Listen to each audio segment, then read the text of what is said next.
It's only about 6 inches higher than this side of the fairway, and it was running in, pinged into the railway sleepers and came back up to the fairway.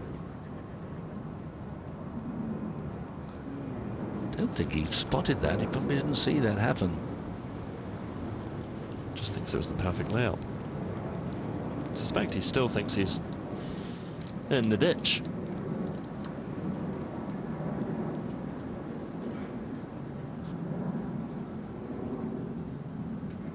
So Mike Weir got a fortunate drop, then watched his opponent get a very fortunate bounce. Yeah, Casey was trying to get up there with a 3-iron from 243 yards. Didn't have a great lie. Mike Weir's still got 198 left to the flag for his third shot. Pulled the 4-iron.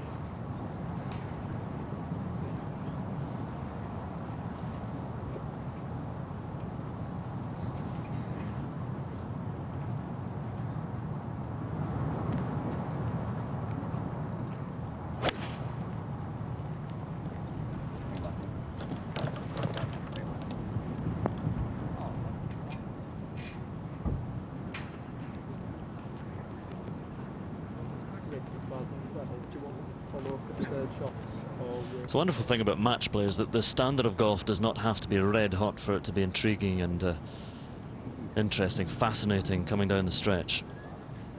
Yeah, nerves really do come into play, and the tension is enormous, even exchanging holes with 5s and 6s.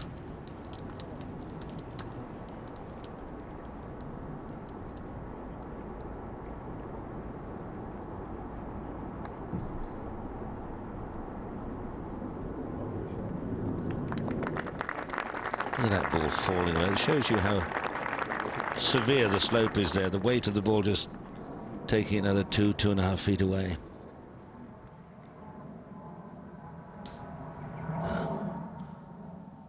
Autumn's creeping up on us. In another few weeks, the leaves will start changing colour.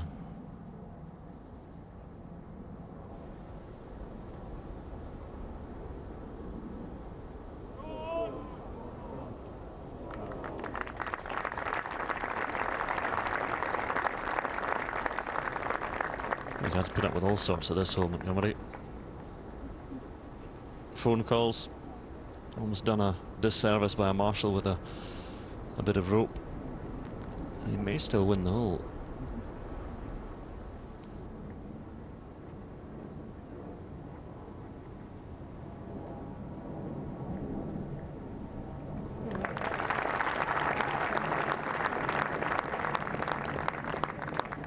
Monty still 1 up, but now just 3 holes remaining for the defending champion to try and come back.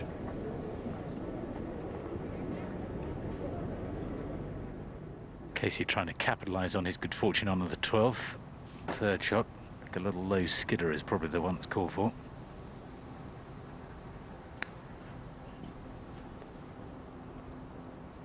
Oh, what a delightful shot. Just didn't get that the moment of spin to stop it right by the hole side, but nicely played. There's it over there. Hit the sleepers and bounce back. Nice here, isn't it? I'm thinking of buying this place. Oh, I am, yeah.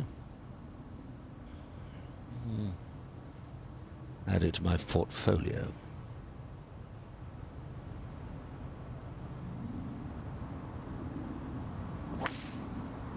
Needs to find a fairway.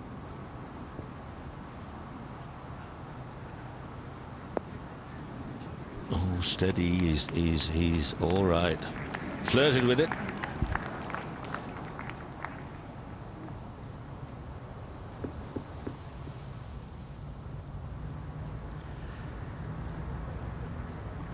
Michael Campbell now. Just steeling himself for these closing 3 holes. Let it go again, hasn't he, Maureen? Cries of 4, Peter, but that's okay. It hasn't actually gone as far as the gallery rope. That's in the right-hand semi. And Montgomerie, unbelievably, has managed to stop the ball between the 2 bunkers on the left-hand side. I don't think he realises that yet. Malcolm was perhaps hoping to hop over the fence and have a dish of tea with Ernie. Taking measurements. Look at him measure off. This is a weird and wonderful hole. The tee sort of aims you down the left-hand side. So often we see people in trouble here. There's a bit more room up on the right than you think, although that bunker we just passed over has made it a lot narrower. It's a funny old green too. It's got lots of odd slopes on it. Looks pretty innocuous, but it's quite difficult on occasion to get the right club for your second shot. And Collins on the right between those two bunkers, rather fortunate, you have to say. And Campbell up on the other side in a bit of rough grass. And this for Casey to go 3 up.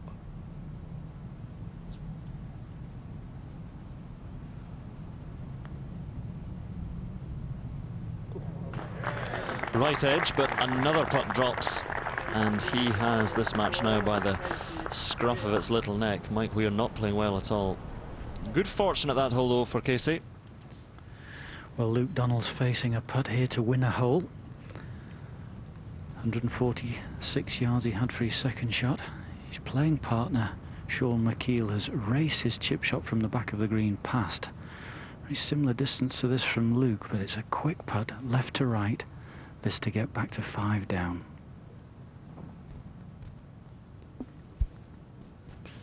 That turn at the end, it wasn't far. It looked to be miles wrong when it was 2 yards short. Will that be conceded? I think it will, yes.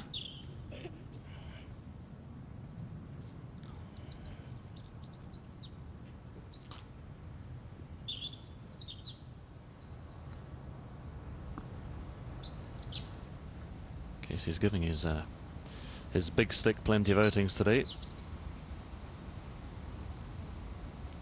A stocky little prize fighter, Paul Casey. He's enormously powerful, isn't he? I mean, he Powerhouse. really does hit the ball a tremendous distance. It's a delight to watch when he's in full flow. The far more slight figure of Mike Weir. Some distance behind Paul Casey. Not quite such a good angle.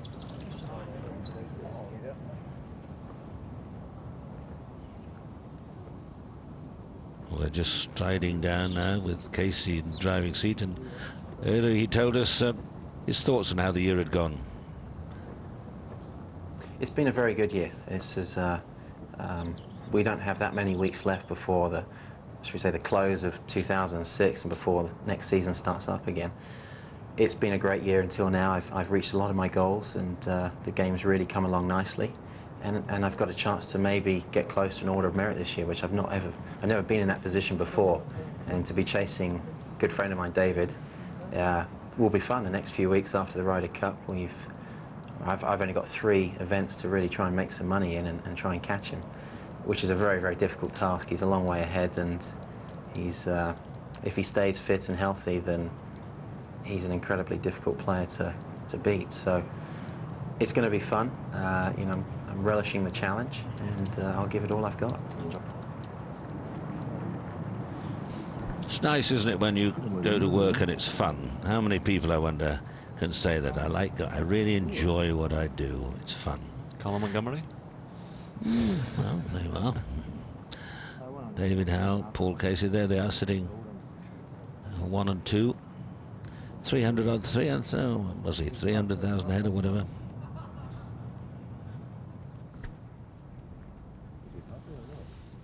Now from this distance he's been deadly today, but this is for par. Into half the hole against Luke Donald. Well, No. So the dreaded opponent. They're not a 5 up, only still a mountain to climb though, isn't it? 155 yards for Campbell. Bit of a squelchy lie here.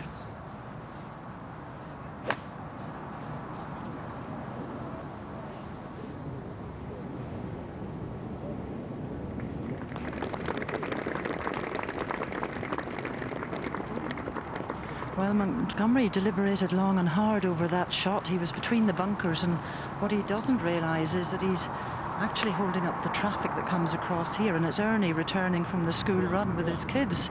So Ernie's not at home to give out the dish of tea just yet, Peter. That wasn't a very good shot. You can see he's at least 15 yards short. Is that Ernie? Old Ernie.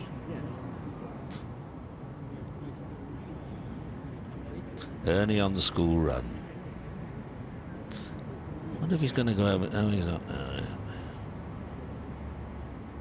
There he is. Look, there he is. Good old Ernie. Car full of kids. All dribbling jam sandwiches on the leather. Smarties.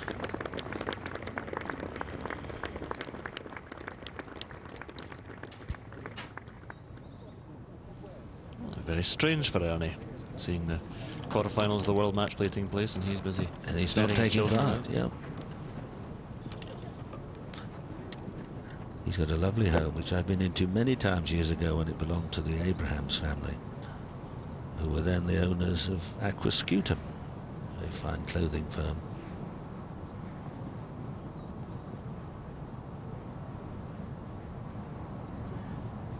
Weir with that routine he's had for 7 years now. The 4-iron, 186 yards uphill into wind.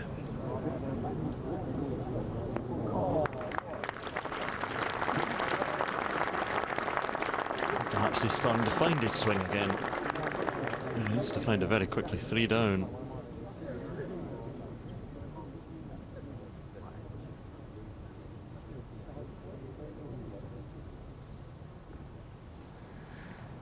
Paul Casey with 173. Yet I think clubbing the shot is quite difficult because the wind is really coming and going.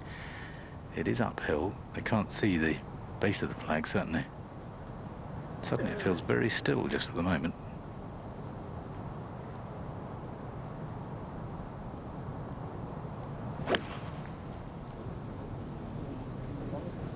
Interesting the way he sort of leans into the shot at the end of the follow-through. And that wasn't good. And now that's a poor shot. When you're 3 up and you see your opponent draws applause from the crowd, you must hit a straight one. That's 25 yards offline with a medium shortish iron.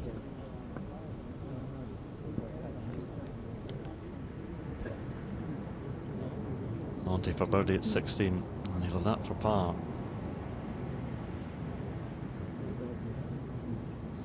Staggering to the finish line, these two. Yeah, you can almost feel the tension over the club. 1 up and 3 to play, and he's left himself a 4-footer. The strategy of match play is so different. The mental side is so different from card and pencil.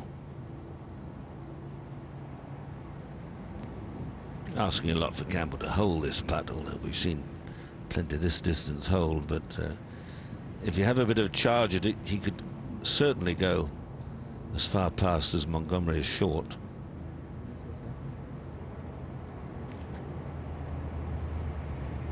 And the 2 par 5s following.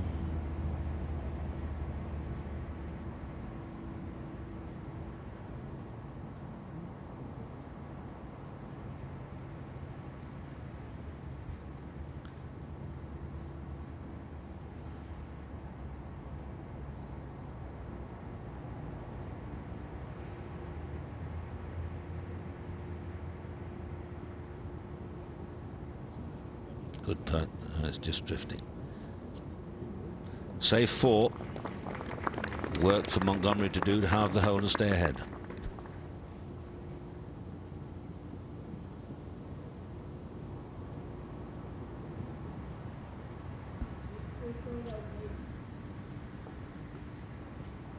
He'll not give up his title lightly, but the competitor burns so fiercely within this man. Especially, it seems now in match play.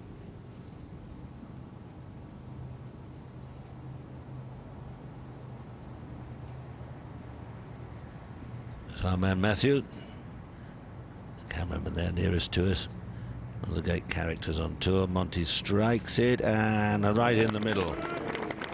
1 up, 2 to play.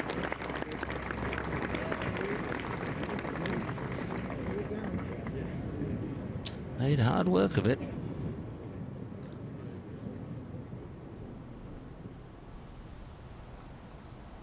Now back to Cabrera for a par at the 12th.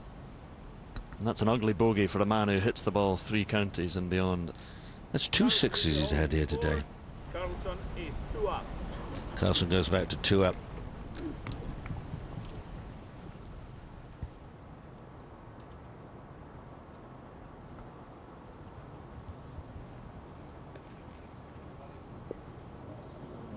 Well, there was not much of a landing area there for Casey.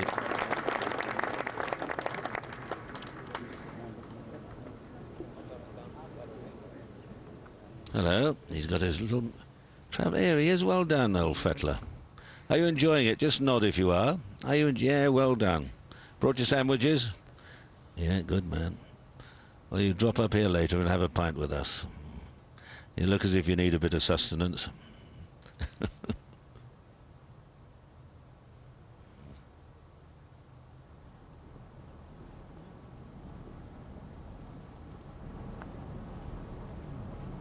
Look at the break in this one. Treacherous putt though down there, Andrew. And with Casey 10, 12 feet away. It's been a funny day for Mike Weir. He's played some very un-Weir-like shots. Been all over the place. He's out in 36 this afternoon, past 35. He's only had 5 birdies thus far in the round and 3/4. Casey's only had 4 birdies today. And yet Montgomerie and Campbell, they've been birdies and eagles and pickups and let's go on, and most extraordinary array of shots. This to stay 3 up.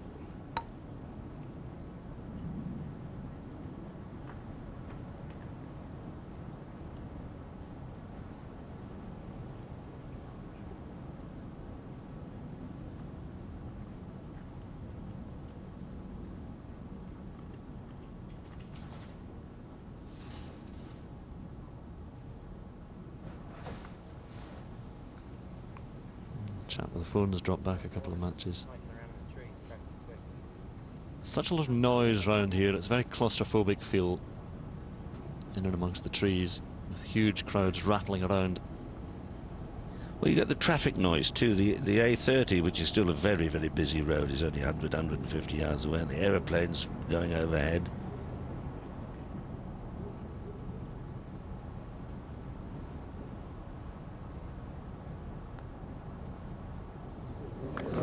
It's a good putt to hole, Andrew.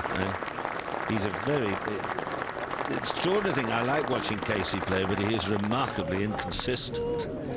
I suppose that's part of the excitement of watching him play, but he's a gutsy player. My word, he is. Gutsy drive required here. Been all over the place today with this club. That surely set off straight, didn't it? Or is it going a bit right now? It's going right again. He's been there every day. Told you. Told you that. I think that might have just hit somebody and stayed okay. Monty's been lucky.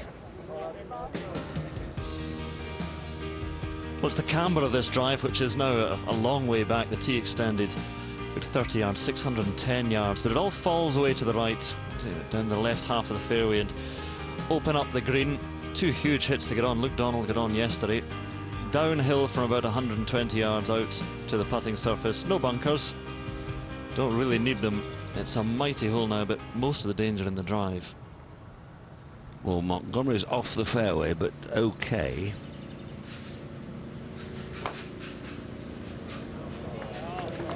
He seems to have zipped that away straight. Oh, beautiful shot. Yeah, it is a beautiful strike. Campbell 1 down, 2 to play. Montgomerie just off the fairway on the right, Campbell ahead on the fairway. Fancy if he hits one straight, he could get on or very close to the green from there. Well, a stunning 3-wood from Sean McKeel from 257 yards. He's got this up the hill, right to left putt. This for an eagle 3.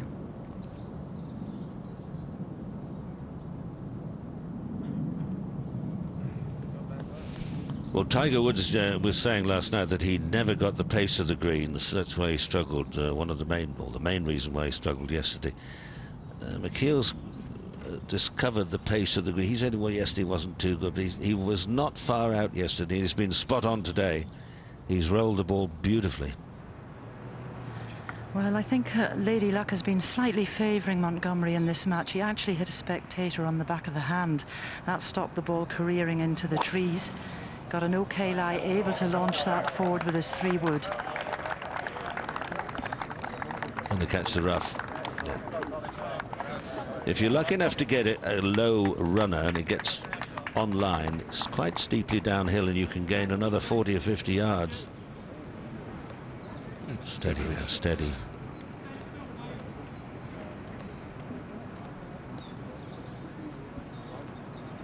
Now remember the big umbrella-shaped tree on the left there in the far distance. That's right behind this green.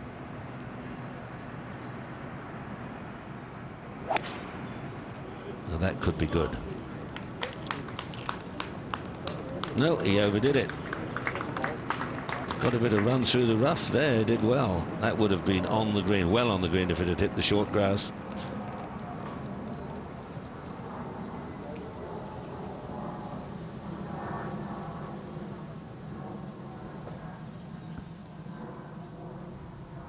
Three up, 5 to play. Paul Casey up the hill. Just a 6 iron. The pin all the way on the back level. Greens and fairways now for Casey.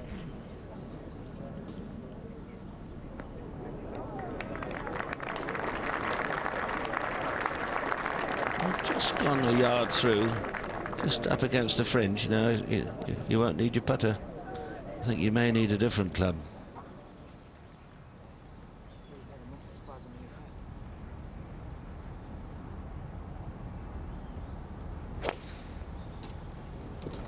Again, I know he's hurt himself. He's obviously got some problems with his back, and that could have gone out of bounds. Now, I don't know what he's done to himself. He's obviously pulled some muscles in the lower back. Well, the ball is okay, and he's not, sadly. It looks as though I think he's done something to his hip. Have you spotted anything before? Has he hit a root or slipped over anything? Have you noticed anything? I haven't seen anything before at all, other than the fact that he's obviously been struggling with his swing. Now, whether one thing's caused the other, I'm not sure which way around it is. Where did the ball go? It looked as if it, by the camera, it would have probably gone out of bounds up the left. But where is he? Dropped just inside the hedge.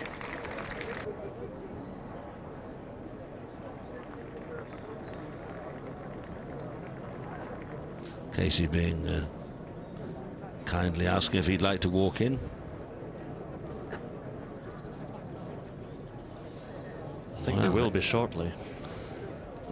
Well, he showed the pain, discomfort almost immediately on the strike. Now that looks okay, plenty of turn.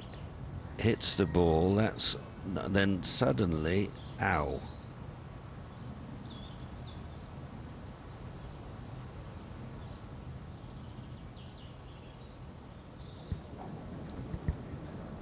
Might just have been a bad swing. Well, he's up in the tea house of the August moon there. Not a great lie here for Montgomerie. He's lying on top of a lot of long grass that is flattened and growing in all sorts of different directions.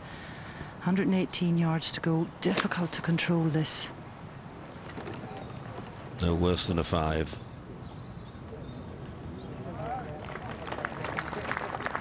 No. 20 feet or so from the hole. A chance for Campbell. Don't know how much longer Mike Weir's going to be able to play this. He's really hobbling. This is some recovery there. That's the Weir, the injured golfer. Stunning shot, but he looks in huge discomfort.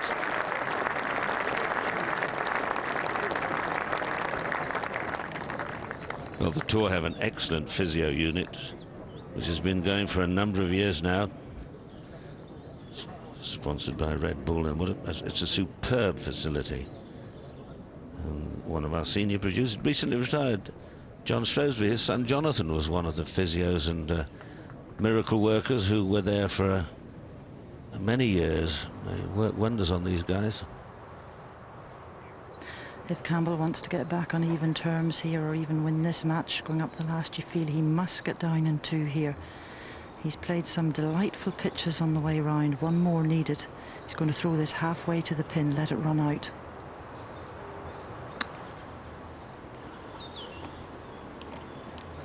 Good shot.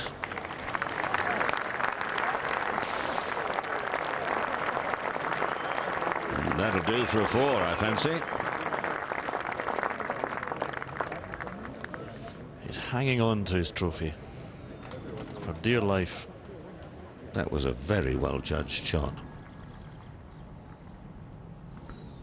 McKeel to stay 5 up. Little tiddler. Oh, well, now, isn't that extraordinary? The man who hasn't missed a putt for 2 days, he misses a little tiddler. This is one of the strange things in Maxplay. He may, I'm just suggesting, may have thought, now what on earth is he asking me to hold this for? This is only about 20 inches, maybe a bit more. And he putted and missed. That's most extraordinary, and a lifeline, albeit a slender one for Donald. 3 of the last 5 holes have gone Donald's way. Quite extraordinary. Carlson still. All I say, this does not look good, does it? I think if that were me, I'd ask the caddy to do that. This is a tricky one for Casey. Easy to nudge this 6 feet by.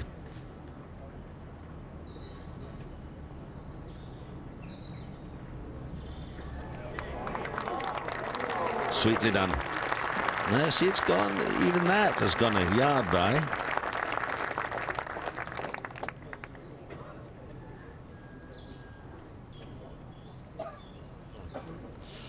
Oh, God. That is not a man who's entirely comfortable at the moment.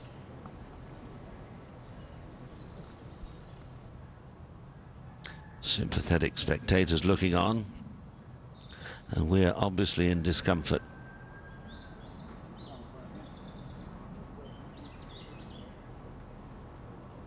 No.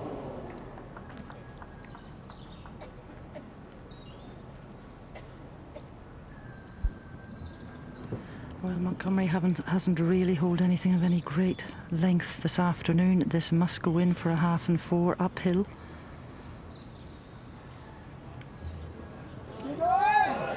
Oh, shaved it. Well, the match is all square, and remember, Campbell was 4 up after 6 holes this morning, and now they're going to up the 36th hole all square. Campbell will have the honour. Both of them have been a bit crooked with the driver. Casey won the 14th. He held that little putt. 4 up, 4 to play. Needs to hit the fairway. Oh, arm left, pulled it as he. Oh. Now, don't tell me he's knocked that out of bounds down the left side. I can't believe it. No, he's not out of bounds. He's left of the bunkers, but he's in play. Well, he's obviously in great pain here. Or either that, or he's going for an Oscar. I think he hurts. I don't think he's the sort to go for an Oscar in this situation. Just extraordinary. You didn't spot anything untoward earlier, Julian? No. No. Absolutely nothing at all. But other than the fact that he's been hitting it right and left and clearly not got too much control of it, but he's got the driver out again. A worry for him here. Trackman may record a club head speed of about 70 miles an hour. No, he just hit that flat-footed. He just gave that hands and arms, flat-footed swish at it. He's obviously a muscle in spasm or something, other hip muscles around the hip or lower back.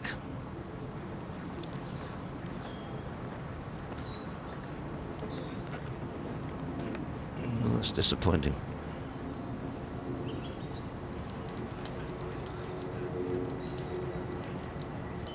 I've been corresponding for a number of years with a lady who always signs herself the non-golfing granny. I was delighted to get her letters. She was telling me about a book at bedtime, I suppose, on radio, for Preferred Lies, a golfing book, which she says is a good read. I hadn't come across it. Some of you may have done. Demanding tee shot now. In this situation, it's anybody's game. Campbell unleashes one. It's going a little bit left, though. That started left, surely. Well, applause. That's all right. I don't think he took a driver there.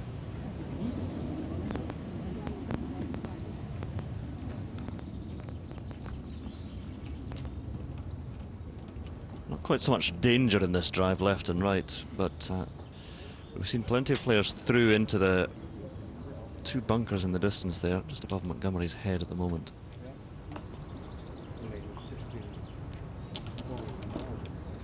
I don't think Montgomerie will be relishing this tee shot. The last twice he's played it, he's finished in the left-hand bunkers. And Campbell did indeed go down to a 3-wood and was able to hit it with impunity at those bunkers. But Montgomerie has pulled out the driver again, so he's going to have to shape this one. I think he's gone for the 3-wood, actually, Maureen, again. I think that's a good decision, Andrew.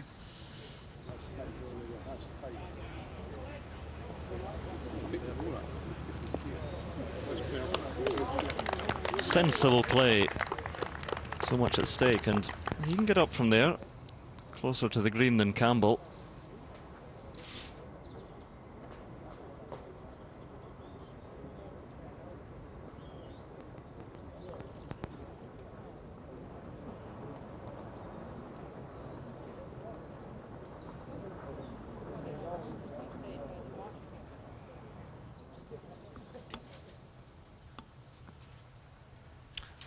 Now Luke Donald, 4 down. Second shot into the 13th. What he would, oh, don't like that. Now let it go.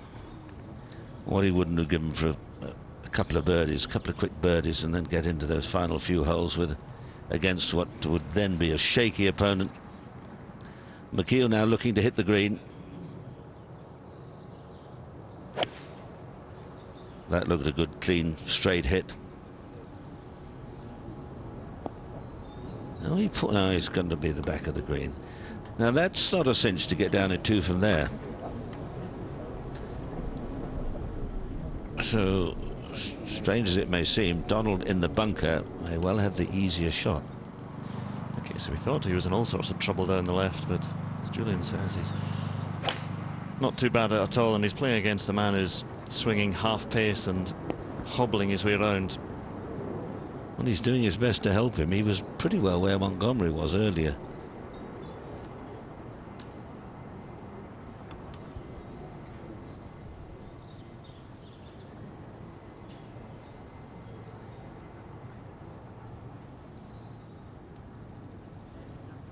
Casey 4 up, 4 to play in the greenside bunker.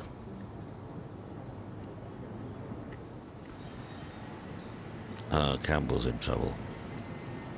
Weir, I should say, just obviously uncomfortable stepping into the bunker. I think it's going to be all over here. Yeah, Paul Casey was desperate to apply the coup de grace he was hitting long before Weir got there.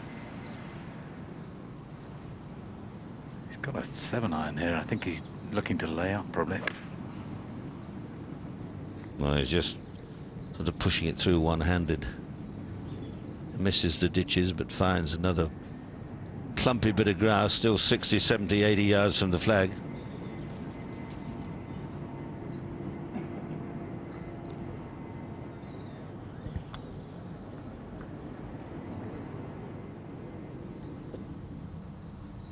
Now, Sean McKeel. He's been giving holes away to Luke Donald. This looks like a good pace, though. Oh, that's a wonderful shot from there. It's lightning fast down there. Absolutely lightning fast. A brilliant shot.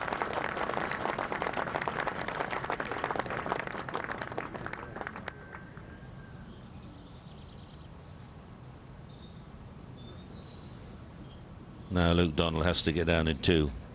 Now the medics have arrived.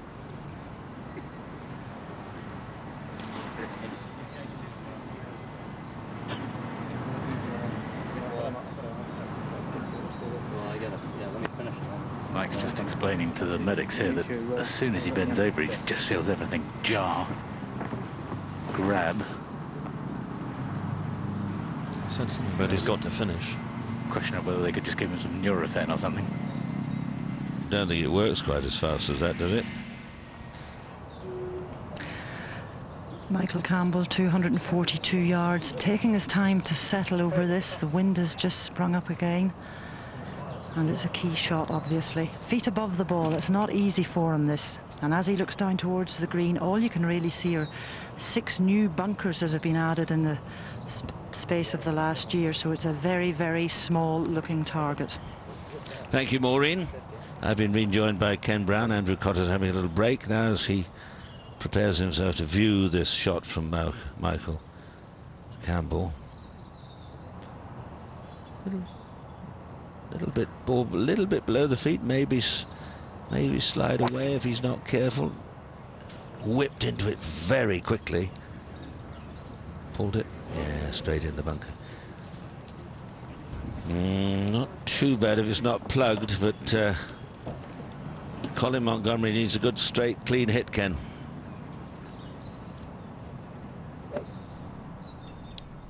Before Montgomerie, it's Angel Cabrera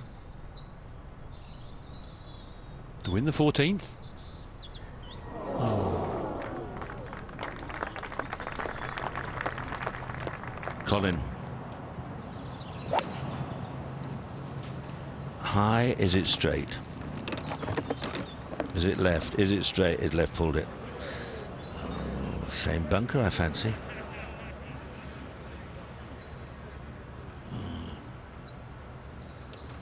Match is all square on the final hole, or will it be extra time?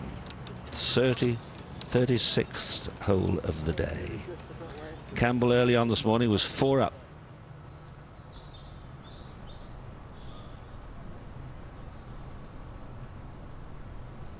Carlson for a 3, and well done. Looks very sound and confident on the green. Stays 3 up against Angel Cabrera. 4 holes left to play. Mike Weir's 3rd shot at the 15th. His opponent Casey in the greenside bunker.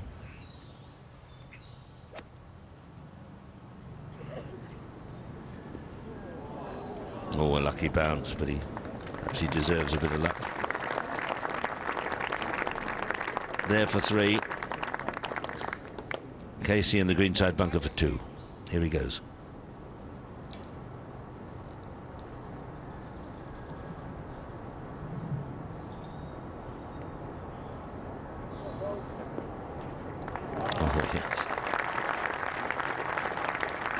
It's 4 up, 4 to play.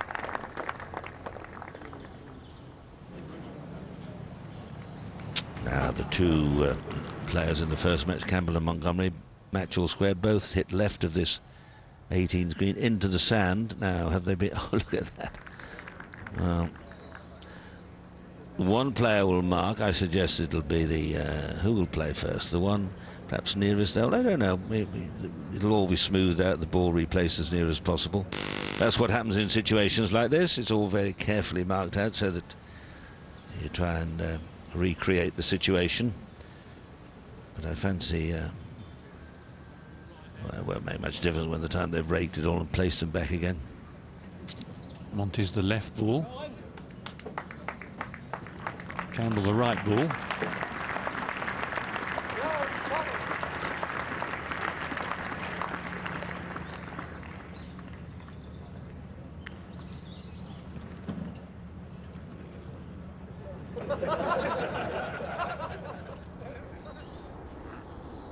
Now Campbell has to hold this. If he misses, the game's over. Weir, I should say, Weir. Weir coming down the hill, lightning fast. Must go in, and it's not. think it'll be a shake of the hand now, because Casey has 2 for it. Yes. Well, unfortunate end for Mike Weir. I don't know what happened. He suddenly showed great discomfort, something with the lower back or hip. Something's gone mightily wrong, but that's a good win for Paul Casey. Played some good stuff, some wild ones, but he's a very exciting talent.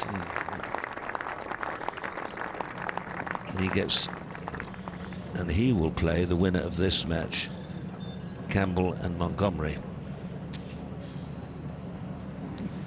Well, Colin Montgomerie has actually marked his golf ball. It is Michael Campbell's shot, and I think that he will quite relish being first to play. Just got the opportunity to put a little bit of pressure on the opponent if he can knock this one pretty much stone dead. Because the ball's just settled in the sand, it actually helps this shot.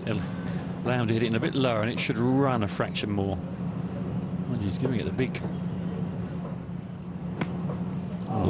He chopped it, didn't get it out. Oi, oi, oi, oi, oi, oi, oi, oi. Well, I honestly don't know what he was trying to do. Now it will be raked, and the ball, Montgomerie's ball, will be replaced. Won't be dropped, because that would plug and it would be unfair. And so for Montgomerie, that's very good news, because it'll all be raked and put back. He'll put some sort of marker down, a T-peg or something in the sand. The referee's there watching, so he'll rake it. Well, he will rake it. This was just a dabber, wasn't it? I don't know what he's doing. He's sort of quick stabby action. He's got to get it out very quickly. No follow through, and never got going at all. The ball had settled down a little bit, but that was an odd technique. That was extraordinary. I'm sure he's given the hole to Montgomerie, or should have done. He's very delicate. It's like a surgeon. Well, Campbell's had 3. Montgomerie's played 2. The balls were close together, so Montgomerie's ball was lifted. Now he replaces it. See, that's a bonus. It sits now on top of the sand. You can move little stones here. That's a local rule. Oh, he takes the T-peg out, sorry. But there is a rule, PGA Tour rule, stones in bunkers can be removed, no penalty. Some golf clubs have that as a local rule. Now, I think we'll see a very different shot here, Ken. Yes, you can take the slightly more aerial route. And the green is facing it. It's pretty soft as well. But to be feeling confident of winning this match, he does need to get down in 2. Yes, he needs a good bunker shot to within, 6 feet at worst. Well, indeed, if he doesn't take advantage of this, he is looking a gift horse in the mouth. Both fine bunker players. No, it wasn't too brilliant either. It only just staggered out. It appeared, Ken, as if the sand underneath was very wet, and it didn't sort of go forward at all. It did sound soggy, didn't it? It did. If the club sort of dug in and snagged up for both of them.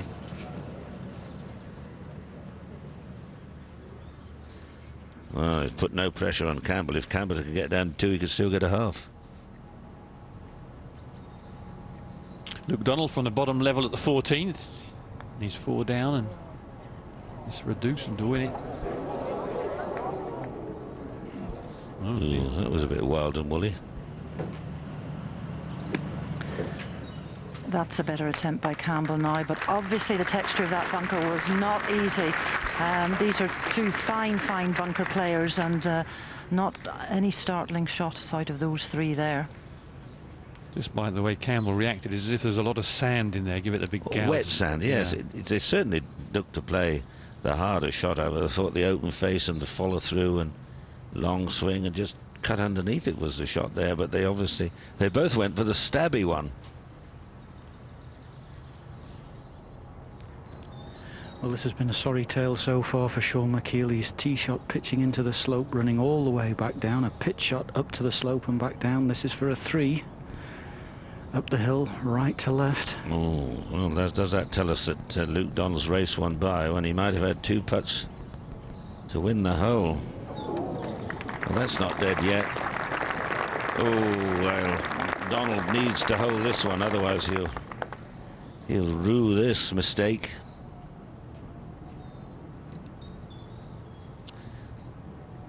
McKeel's shown no signs of nerves yesterday in his great victory over Tiger Woods, or today until the last couple of holes. Missed one on the 12th of no more than 30 inches, but first Montgomerie for the match.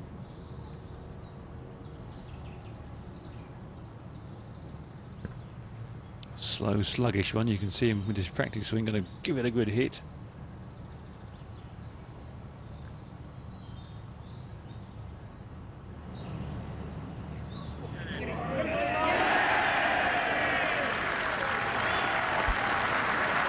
Well done, Colin Montgomerie.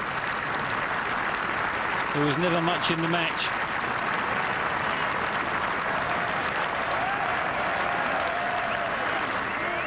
He just seems to hold a few more putts in match play, as if he's willing them in. He does. He's a wonderful match player. The reverse, you might say, of Tiger Woods. I mean, they're different levels. Tiger's you know, way ahead in the skill market, really, in victories, but he seems to play his best stuff in match play. And although Tiger had that wonderful amateur career, he hasn't really frightened everyone to death in match play. Interesting. Well, the defending champion is out. He'd be disappointed because he certainly didn't play his best game today. Well, that was a good putt he held there. Now this would be some putt if Donald can hold this. He'd win another hole and be suddenly in with a chance of maybe sneaking a win or going into extra holes.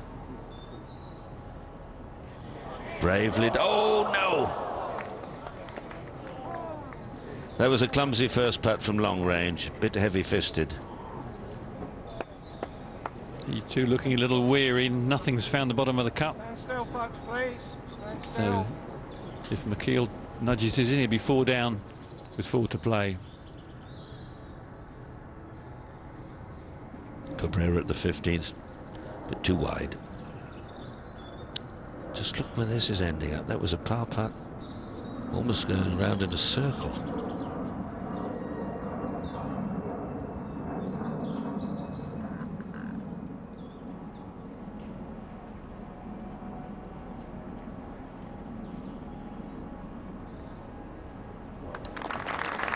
Well, that was a struggling 4. But a half, 4 up, 4 to play.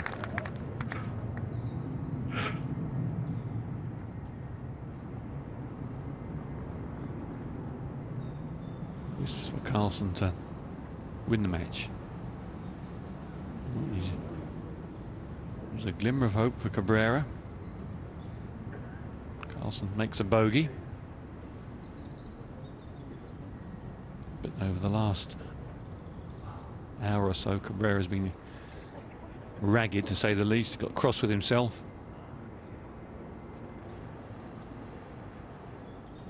Four Swedes to be in the top 50. Who are the other 3? Here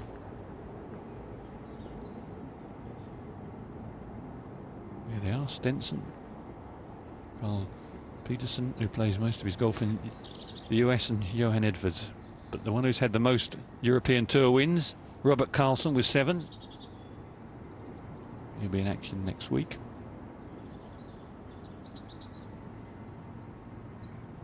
You get the feeling that Cabrera's had a few too many in the stomach today. Yeah, extraordinary. But another good win for Robert Carlson. The rookie Ryder Cup wins 4 and 3. Played some better golf this afternoon, out roughly in 32, then a shaky start for home. Dropped a shot at the 10th and the 11th, and birdied the 12th and 13th. And the bogey 5 there was good enough to seal the match.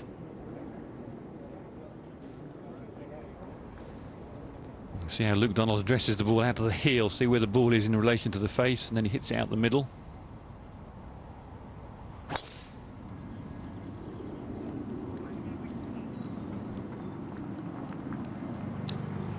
Do you know another player who did that?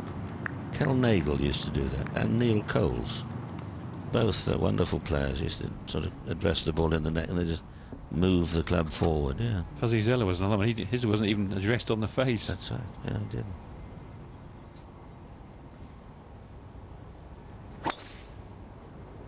Playing safe out with the driver. Going a little down the left. Sand, and that's up the face.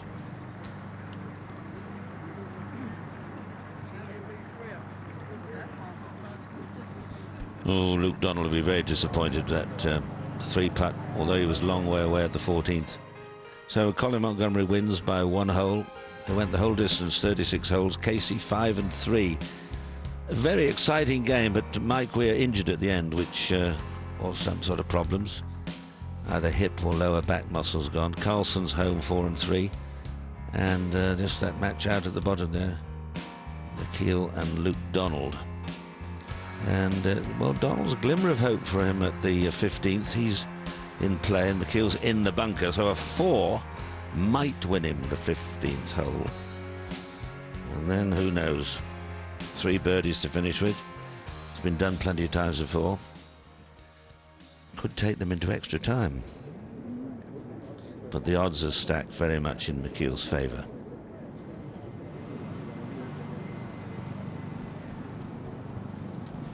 Well, Sean McKeel 4 up coming down the 15th, but unfortunately for him, he's hit it into the left-hand bunker.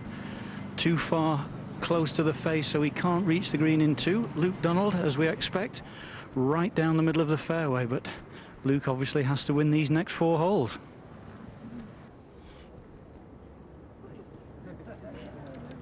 The ball speed in miles per hour, so very similar. 264 miles an hour, which is about average. Well, the only thing really here that could give him problem, if he just gets it a little bit heavy, there's a little stream wanders across the fairway and goes slightly diagonally away to the left, which if he gets it a bit heavy, could, as we drift back here, you'll just see the little ridge. There's a little line. You can see that little dark spot in the middle right of your screen. That's a little bridge. See how it wanders up to the left? Those little humps and ridges and things, like a little mountain stream, zigzagging its way across the fairway.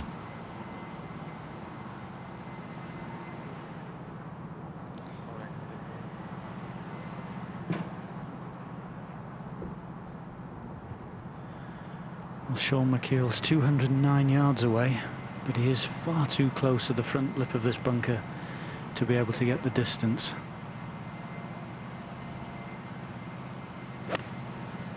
Looked like a 9-iron or even a pitching, but hit it as hard as he could. Got a good contact. Come down. Oh. No, that's offline. That's way offline.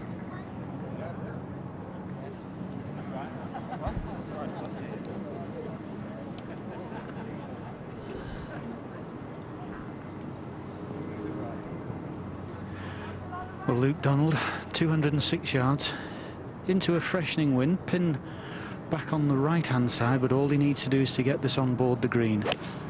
Left of the flag.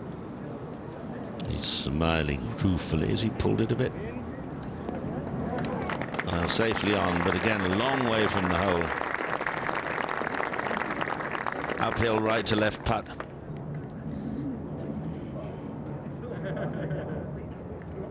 Paul McGinley now. Paul McGinley has made the Ryder Cup team again. 3 Irish players in the team. The whole team will get enormous support next week. It should be quite an electrifying occasion. Hopefully the weather will be dry.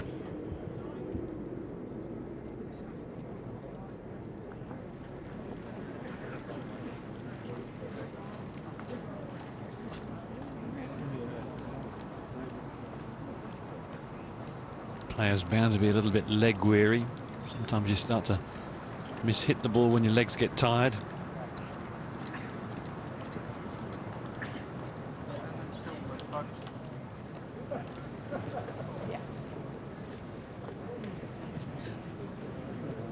European Ryder Cup players in the field. Montgomerie playing his 8th match. Good record, played 32, won 19, unbeaten in his singles. Casey playing in his 2nd Ryder Cup, member of the winning team last year, as was Luke Donald, and Robert Carlson, his first time out.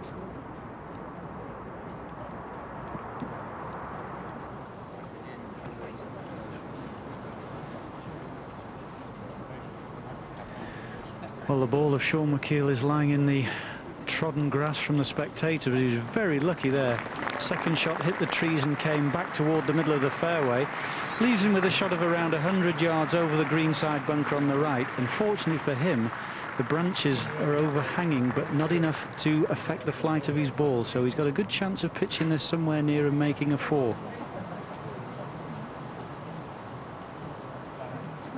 Flag cut on an awkward, slopey bit of green, though, Paul. Yes, it's an awkward bit of green here, Ken, but he doesn't really want to be right of the pin. He wants to be putting from left of the flag, going up the green. When you get a tight lie like this, what do you got to be careful of? Well, obviously, he doesn't want to try and lift the ball too much in the air, so just the correct application of the club. Make sure he just swings the club in the direction he wants the ball to go and let the loft of the club take it in the air.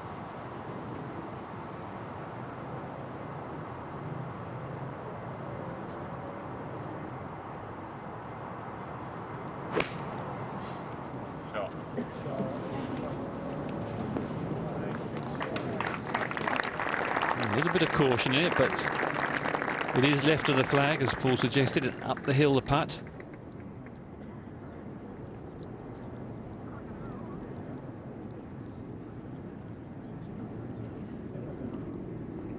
Donald, not the sort of player that 3 putts too often. That last one was uncharacteristic from a difficult spot. So he should roll this one to the whole side.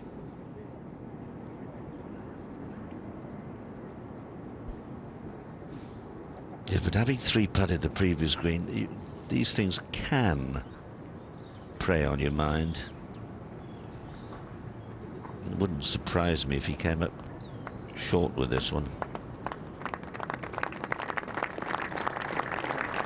I think it's an easier putt than the last one. It's a little bit shorter. Uphill with a right to left swing.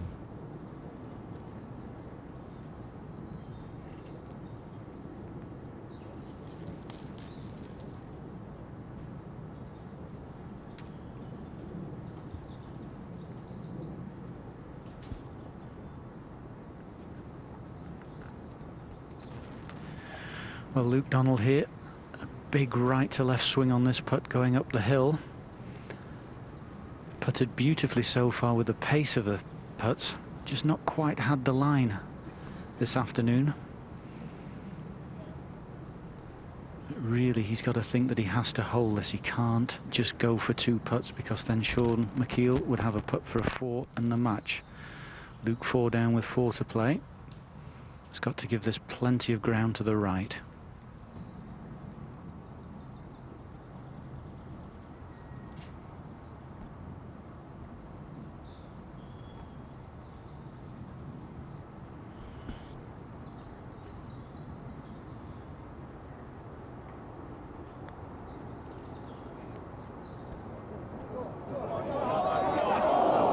Raced it again. Left himself a horrid left to righter coming back.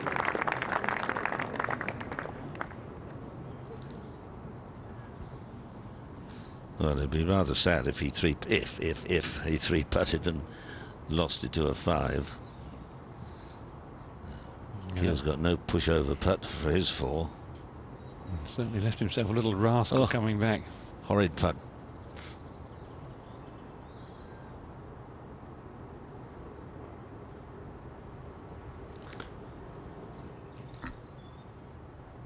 Sean McKeel knows if he holds his, though, he's through to the next round.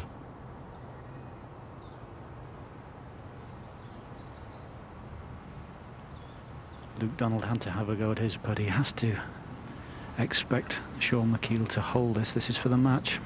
Right to left.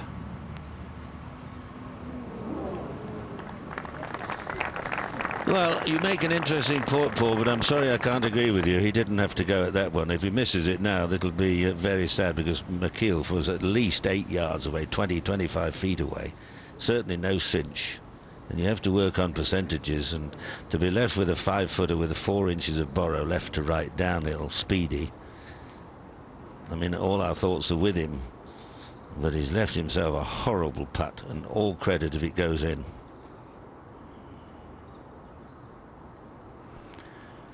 Left to right for Luke Donald. To be firm with this one. And he's done it. That's very well done. Shows very good nerves for next week, and he'll have much to think about. McKeel, there's 3 up now, still 3 up, 3 to play, still very much in the driving seat. He only needs a half over the closing holes, but much can happen, silly things can happen at this game. And although he's behind, the momentum at this moment is with Luke Donald. And with 11 to play, McKeel was 7 up, so he's starting to drip a little bit of oil.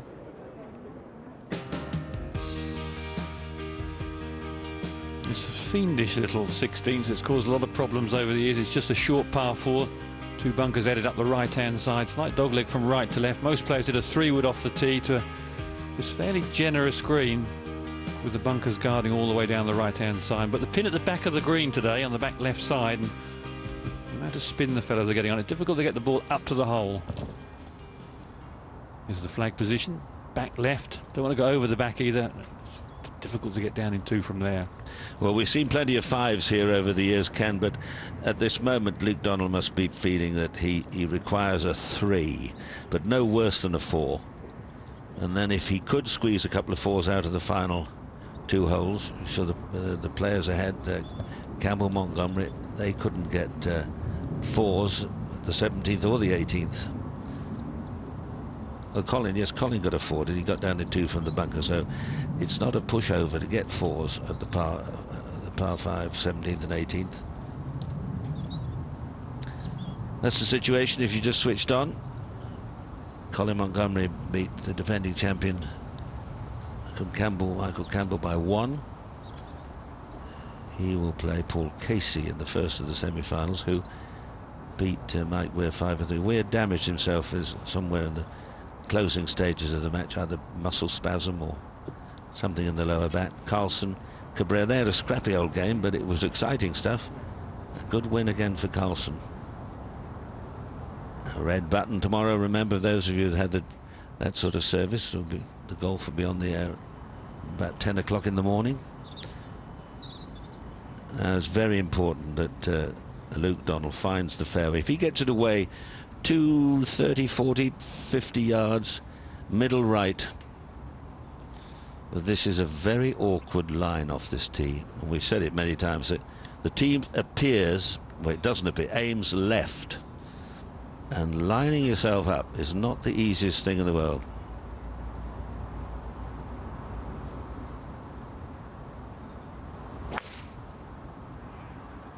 Still playing the percentages, knows it's important to find the fairway, and he's looking anxious. He's all right. Fortunate, certainly wasn't aiming there. Could have been tempted into taking the driver.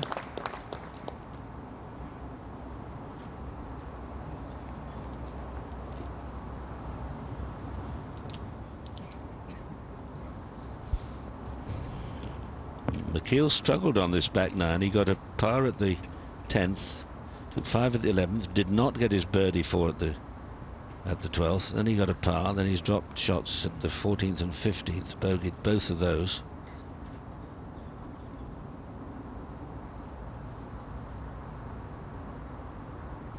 But he's been the most consistent player thus far this week.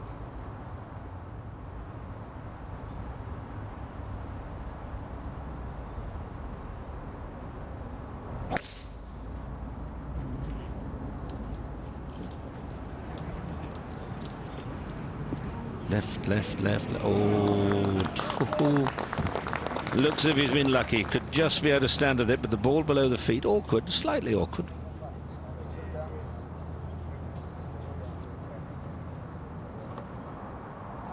this the only group left? This is the only group left, yeah?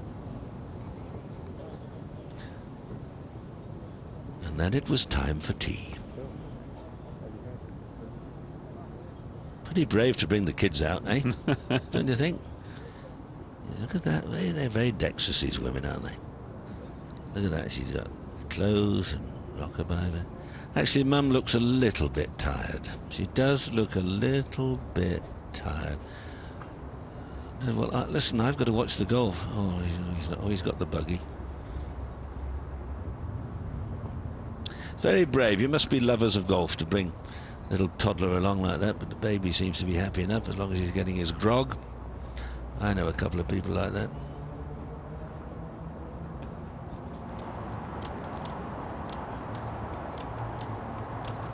McKeel, 3 up, 3 to play. And what a thing if Luke Donald could take this into extra time. He 3-putted the 14th from long way away, so it might have been even one better. But McKeel's second shot, well, it won't be all that difficult, but it could be just a little awkward.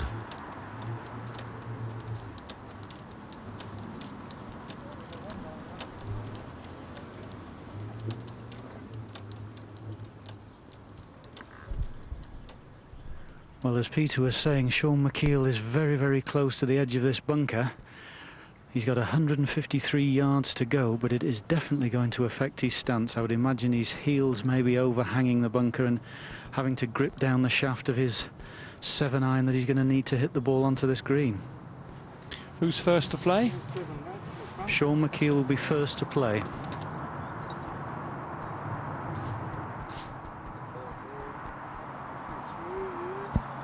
Well, we've talked about Mike Weir had his injury. It certainly showed itself on the 14th. He hit his tee shot, and well, we haven't had any news of what the injury was. Julian Tutt was there at the time. What news, Julian?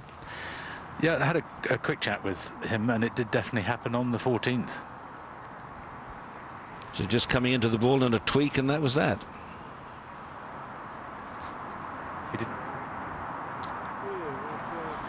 He wasn't too keen to hang around and chat, as you may understand. No, right.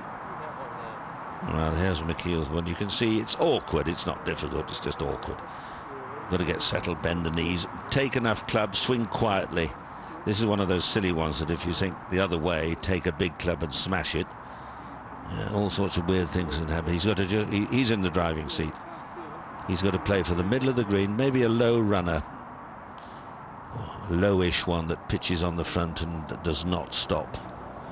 Doesn't, by that I mean rips into the green and spins back. He can afford to play this quietly, push it forward, half, 3/4 shot, maybe the 6-iron, just chip it up and forward, let it run. Well, he thumped into it, took a big divot, got it high, and that's a fine result. Luke Donald will definitely need a 3 now to have any hope.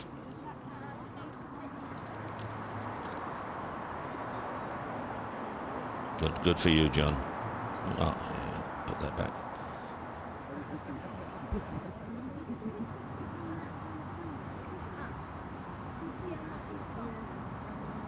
McKeel's ball almost certain of taking no more than 4.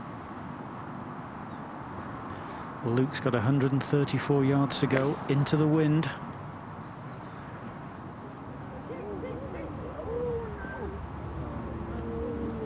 Hello, where's that gone? Did he pull it back? Oh, pulled it left. Well, it looks like curtains.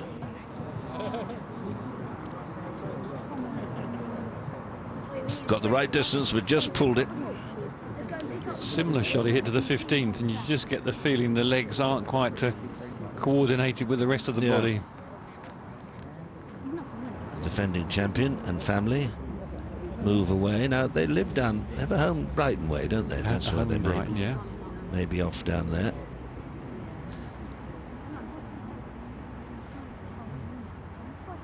Now this was Mike Weir when he hit that tee shot at the 14th. And if we go right through the sequence to the end, it doesn't look too bad there, but something happens there. He sort of, and obviously in great discomfort.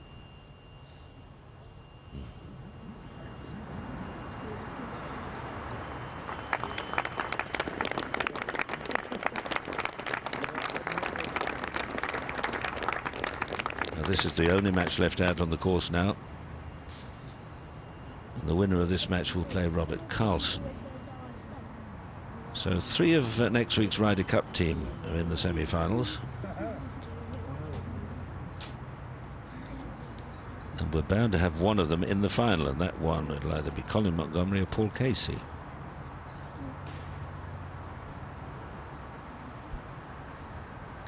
Which is a nice thing to happen. But it must have been, it was disappointing. No disrespect to anybody, but you know, losing 5 or 6 of the best players in the world in the first round. Else, the champion round here in Goosen, Tiger Woods, Jim Furyk. I mean, it was a massive, massive loss, really, as far as big names are concerned. But we've seen some good golf, and we've seen these hold, Paul. Well, we have, but this is a very, very tricky shot indeed for Luke. He's got a nice clean lie here. The problem being 3/4 of the way to the hole, the shoulder of the edge of the green is going to throw the ball forward. So he's got to make good contact and maybe get a little spin on this one. Go on, go on, go on. He tried to skim it, tried to check, but McKeel has 2 putts for victory. I think Donald is certain to see 1.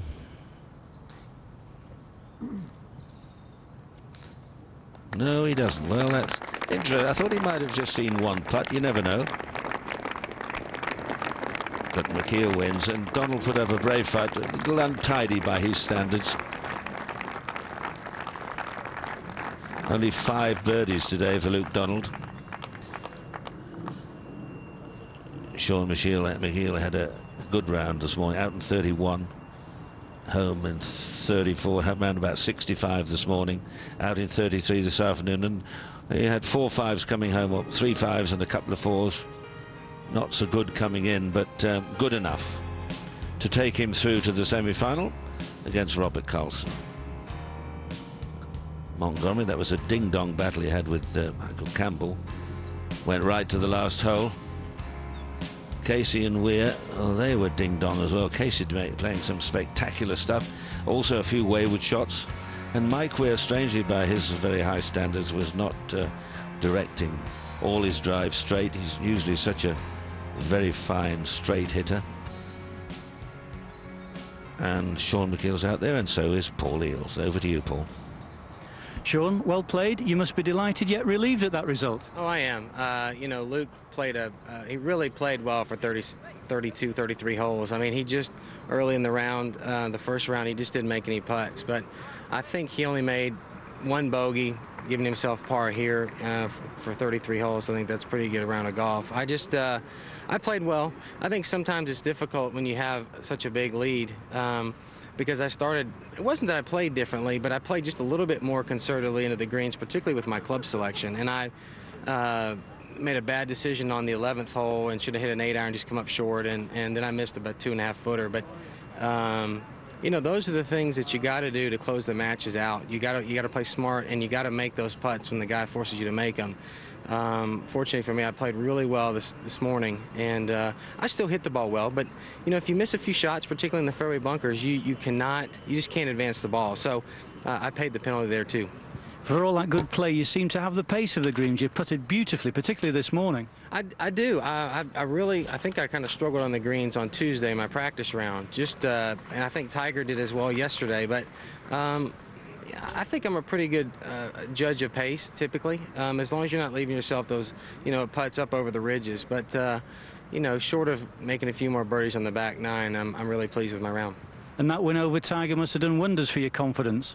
Well, I've been building on that. I've been playing some pretty good golf for the last 3 or 4 months, and certainly it was unexpected, but I think anybody that Tiger would have faced would have been the underdog. So maybe I cherished that role just a little bit, and I played well yesterday. I made the putts when I needed to, much like I did today. So, you know, hopefully I'll think about the good things that I did today instead of some of the poor things I did coming in. Graydon, you've got Robert Carlson to play tomorrow. Have you played with Robert before? I don't think Robert and I have ever played together. You know his name, know he's a great European talent, and going to have a good time next week on the Ryder Cup. But you know, I'm happy to be making it to the 3rd round, and anybody that I play should be an exciting match. Well played, and we wish you good luck for tomorrow. Thank you. Thank you very much.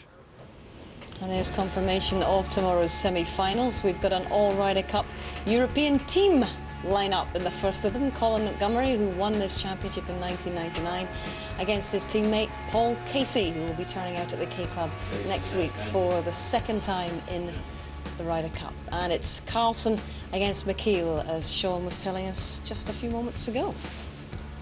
Well, it's been a pretty long day here at Wentworth. They began at 8 o'clock this morning and they've already played as much golf as they would in any normal stroke play competition.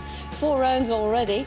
And let's just remind you, if you're just coming in, of the events so far in this morning's matches. By then it was all square at lunchtime, a mixture of brilliance and indifferent play from Montgomerie early on this afternoon. And this 20-foot breaking putt was one to treasure, putting the Scot 1 up against Michael Campbell. At the 8th, another highlight from the 8-time European #1 golfer. His second shot produced a gimme, and the defending champion Campbell was to become 2 down for the first time. Magnificent iron play from Monty.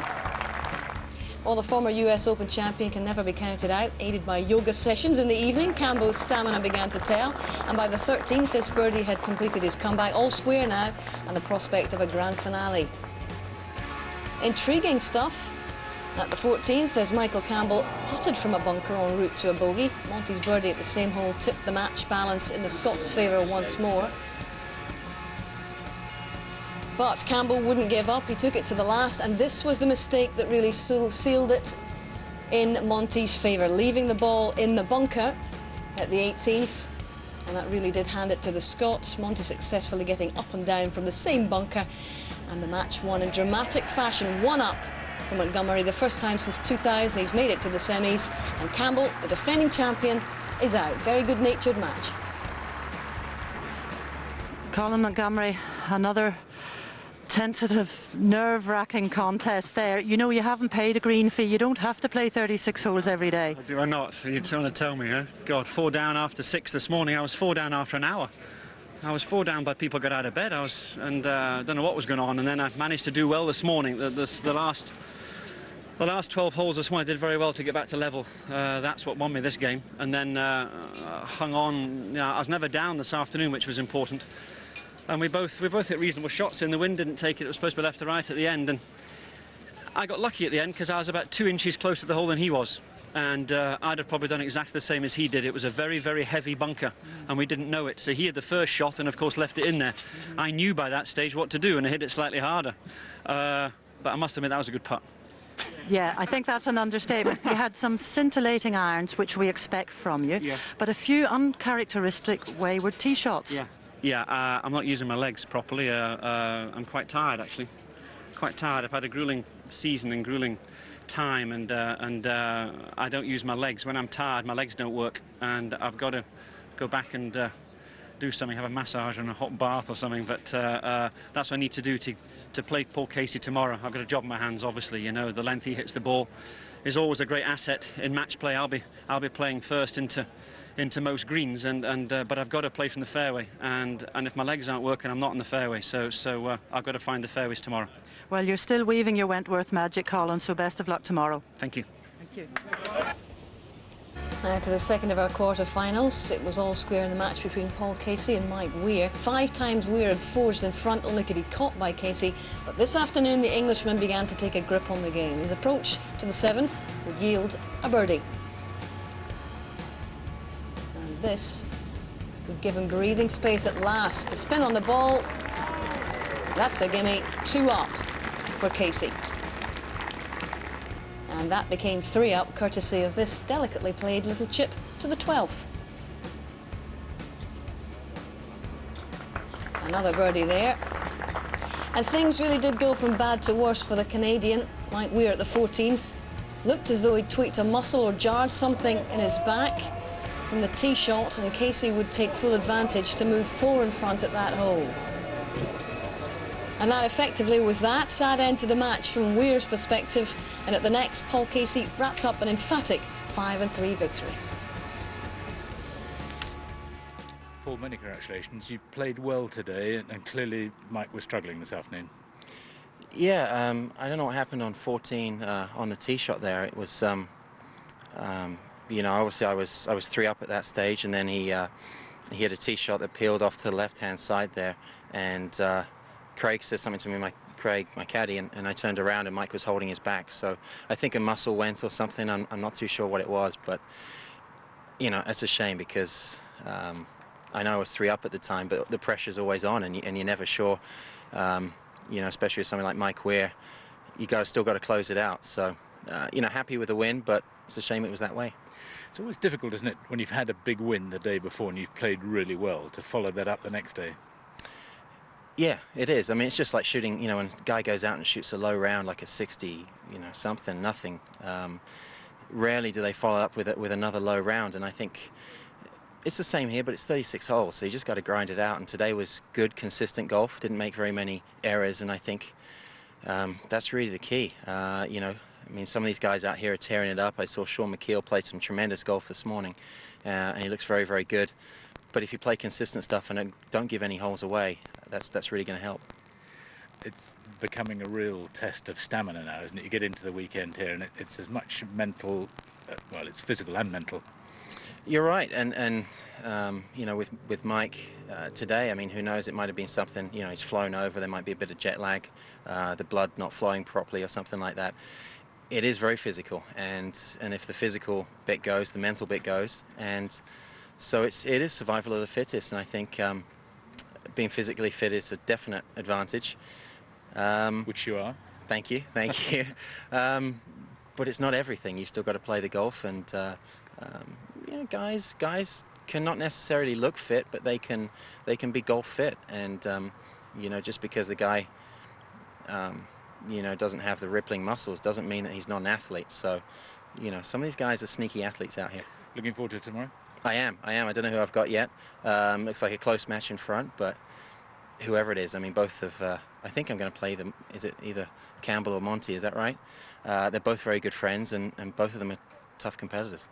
Best of luck. Thank you. Well played. Thank you. Paul now knows that it's Colin Montgomerie that'll be playing. I can certainly vouch for Paul's fitness, having seen him working out in the gym. He does really work hard at his fitness, and it's definitely a factor in this championship. Peter and Ken here.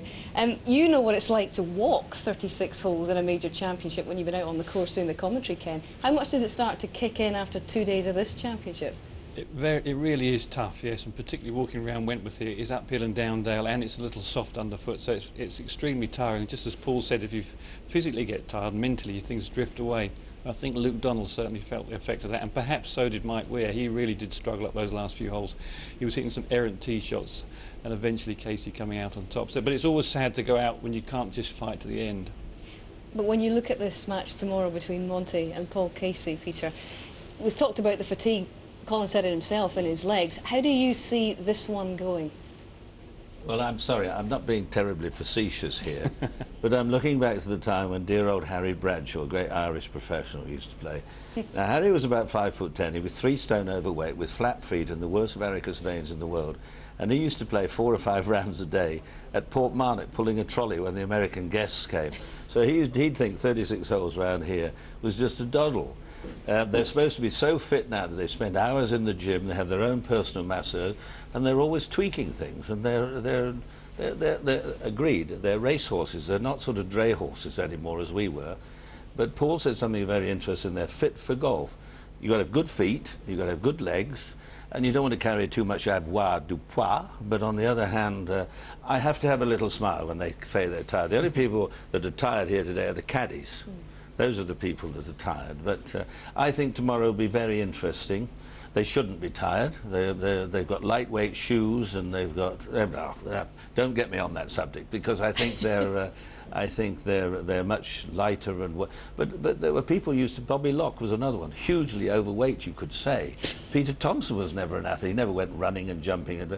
But that's the way it is. I think we're in for an interesting day tomorrow. I think it was a sadness in many ways. We lost so many great names yesterday, but that happens. We lost the cream of world golf yesterday in the first round. But that's not taking anything away from the people that are left. I think it's done our Ryder Cup players a lot of good. I don't think it'll play a huge role in next week, because that's another week. But it hasn't done them any harm. It certainly has not. And as you say, there's still 3 Ryder Cup players left in here. And how encouraging is it to see how well all of them have battled? Even Luke Donald, you've got to say, did come back at Sean McKeel. Yes, it's great to see them playing well. I mean, 36 holes a day, if you go right through to the final, there's a tremendous amount of golf you play. But the fortunate thing about the Ryder Cup, it doesn't start till Friday, so it's only Friday, Saturday, Sunday. So even if you go all the way here, you have got some recovery time. Monday and Tuesday, you've got a bit of time off. But this started 40 years ago, this event. They've still played 36 holes. Arnold Palmer, and they damn near carry their own clubs. But so you keep going on about all this fatigue, and oh, I'm so weary, and I'm so tired, and I'm so exhausted. I have to be carried to my limousine and put to bed. or to my jet in Tiger's case. Carried to my jet. I tell you what, let's get off this subject for the moment and let's talk about the third of our quarterfinals today. Let's have a quick review of that because it was Carlson, Robert Carlson of Sweden, who was one up at lunch. He set out with a bit between his teeth this afternoon, birdieing the first here, and what a fillip this would give him. Beautifully measured putt, swinging right to left. And then, at the fourth, this approach would yield a certain birdie, and that would forge a 2-hole lead.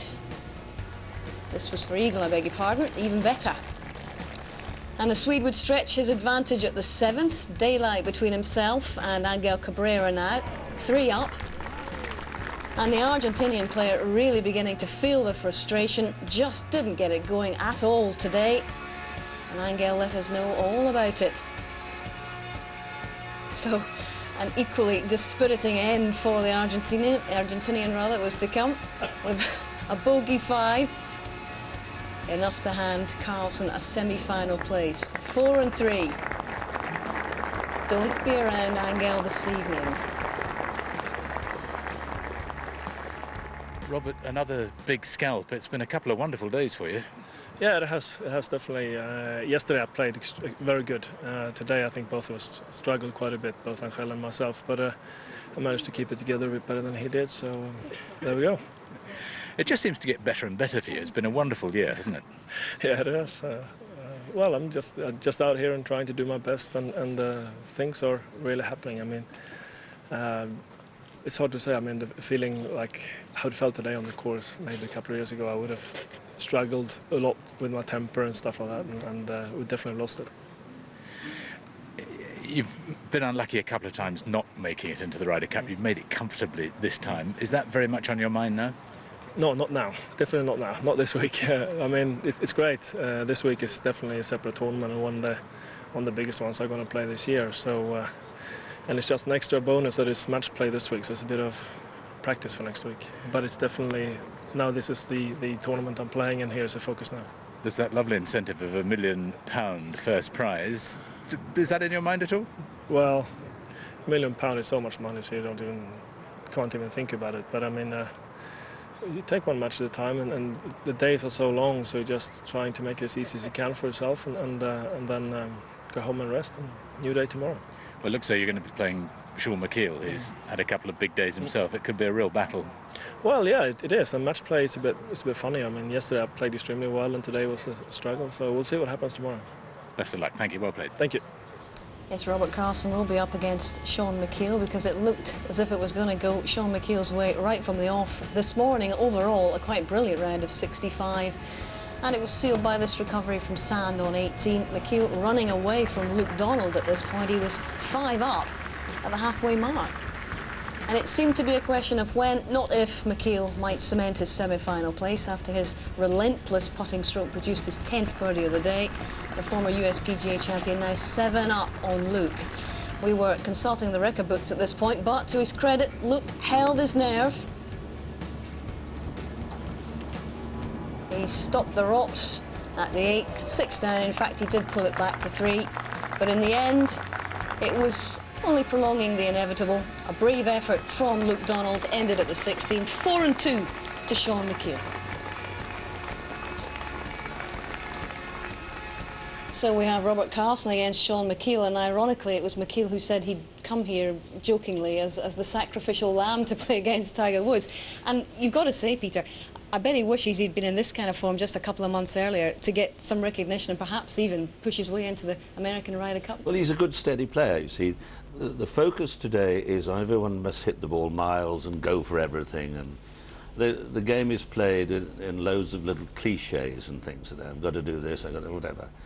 And it goes to show, when you have people like Luke Donald and Sean McKeel, and there are others too. Paul McGinley's a very good player. I'm not sure he totally believes it yet, but that sort of player, they don't blast us, they don't hit it miles and miles, but they keep the ball in play.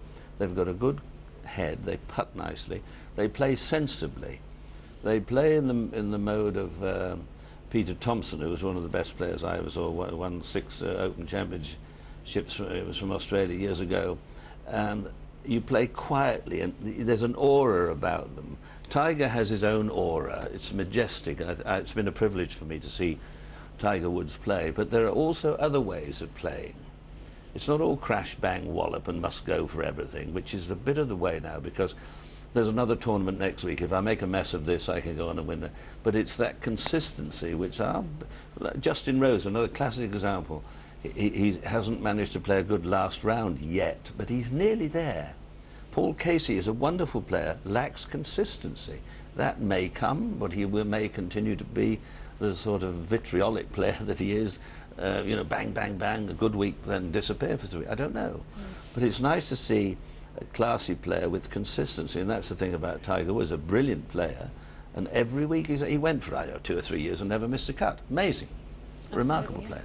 And when we look at Sean McKeel up against Robert Carlson tomorrow, Robert Carlson really is an emerging player from a European perspective. He's, what, number 3 in Europe at the moment. It's quite an interesting match-up, this one. How do you feel it's going to go? There's not much between them. I mean, Robert Carlson's a slightly longer of the 2 hitters. Both players have putted superbly well. Robert Carlson very steady on the greens, and Sean McKeel this morning, well, he held everything. He looked at 24 putts. So there's not much between these 2 fellas. They both came in here without expecting too much, and suddenly they're in the semi-finals and a couple of steps away from having a shot at that £1 million. So it's going to be a big day for them tomorrow, but I couldn't pick a winner. Well, it'll be very close, very close. Gents, thank you very much for the moment, because I've just got some more news to impart, and it's news of another competition, not quite perhaps in the financial stratosphere of this one, but it's the Duke of York Trophy, and it took place over the last couple of days in Ayrshire. It's for amateur boys and girls. It's designed to pitch together the best under-18 players from around the world in a unique one-day competition, as the Duke himself explains. The idea is to give these young people the opportunity of being able to see and feel what it's like in a proper competition. They play in a number of competitions in their own countries. They don't get the opportunity to play against their peers and people with the same capability as themselves, except in a tournament like this. So the opportunity to give 40 young players from around the world, principally Europe, the opportunity to play together, socialise together, get to know each other, it gives them an opportunity to understand what life is like, or what life could be like, if they were to think about it in the future of turning professional. Sam 65 is quite definitely the highlight for me. I mean, to be able to watch him at 16, just sort of nonchalantly wander into the bunker and then just play a sublime shot out of the bunker and straight in the hole. It was, I mean, that will stay with me for a long time. And Carly is outstanding at 14 to have done what she did here, 6th overall. That's pretty good for a girl in these conditions. And it was those 2 who finished on top of the 42-strong field. 14-year-old Carly Booth from Montgomerie in Perthshire was the highest placed girl in 6th place overall. And after a course record 65, 16-year-old Sam Hupsby from Hampshire took the overall title by 2 shots, much to his delight.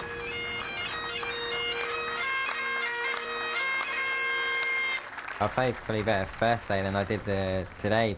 My tee to green was phenomenal. My putting really let me down, but yesterday the winds got out. It was a real struggle. My swing was, I didn't feel that confident, but today I just thought just relax, go out there and try my best and just give it 110%. And I think we're going to be seeing a lot more of Sam and Carly in future years. Well, that's just about it from Wentworth on day 2 of this HSBC World Championship match play. And let's just remind you of the semi-final lineup once more. We've got an all-European Ryder Cup lineup with Colin Montgomerie against Paul Casey. Colin Montgomerie has played all 36 holes so far on both days. I wonder what he's got left against Paul Casey. And Robert Carlson, the Swedish sensation, up against Sean McKeel, the man who sent Tiger Woods home yesterday. So did you hear the one about the Scotsman, the Englishman, the Swede and the American? It's no joke. It's all going to get very serious tomorrow. Join us on Grandstand from 1, interactive from 10 o'clock. For now, bye-bye.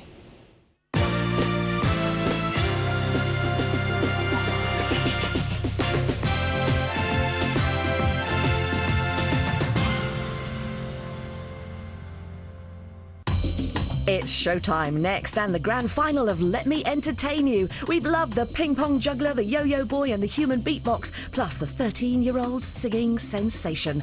We choose a winner next on 2. The choice of who is Maria is yours alone, so don't mess up. That bam for me. I want her to be my leading lady. Connie, Helena, Siobhan, who will win? How do you solve a problem like Maria? The final, tomorrow at 6:45 on BBC One. Hello.